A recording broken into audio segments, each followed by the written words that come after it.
Welcome to our reflection or thought for the day for today. I've been reading through Luke's Gospel of late, and I'm just really encouraged by two stories from Luke chapter 5. You'll find them in Luke 5, 1 to 16. And in one of these stories, it's when Jesus gets into a boat and he is teaching the people, the crowds who have gathered to hear him speak. And after teaching, he invites Simon to take the boat out into the deep and to cast the nets down. And Simon's just like, I'm tired after a long night's work, and I just, whatever you say, okay, we'll get on with it. And the catch is so big that he has to call his work partners, and they come out in the other boat and they load up both the boats with the fish, and it's so big is the catch that the boats are sinking.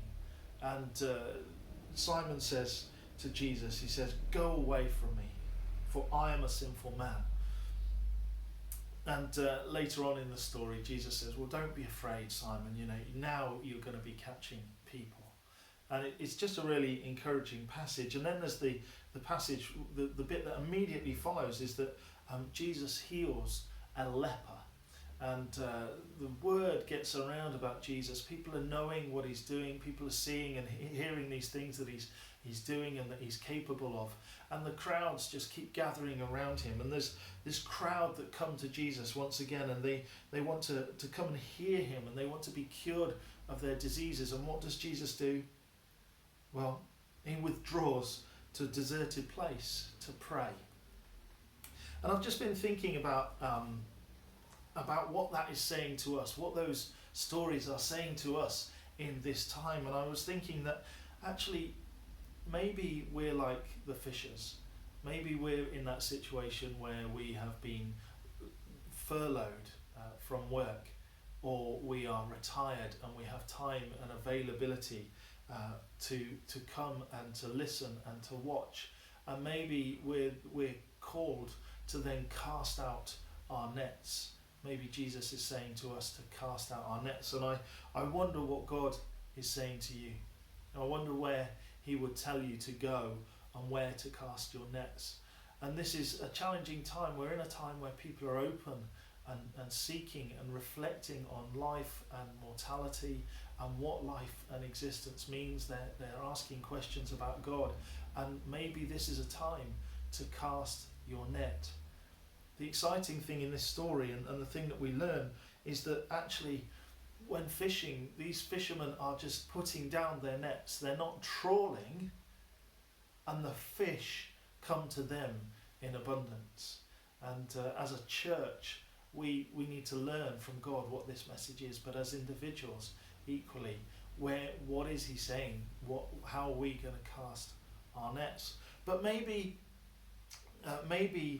you're not somebody who's retired or on furlough who has available time. Maybe you're not somebody who's in the position to listen and obey as Simon did. Maybe you're somebody who's working flat out and full time, and perhaps you need to take the example of Jesus to stop and to pray. Maybe you feel flat out. Maybe you feel that you're known for achieving things and for being productive, and that there's an expectation on you and more is expected of you. Perhaps you feel you ought to do something to justify your position or your reputation. Just know that sometimes it's appropriate to not do what is expected of us. Sometimes it's appropriate to step away, to take time to reflect, to take time to pray, to take time with God and to be energized, ready for the next thing which is coming. And sometimes we put the expectation upon ourselves. Sometimes the expectation is unfairly put upon us by others. But know this, that it is good to stop and pray.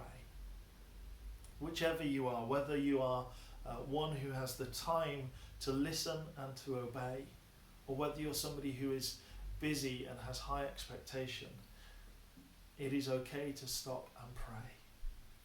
I pray that God would bless you in these days, that you would hear his command, that you would listen to his voice, that you would be amazed at what he does and the things that he teaches you in this time, and that you would find rest and encouragement and energy within him. God bless you. Stay safe. See you soon.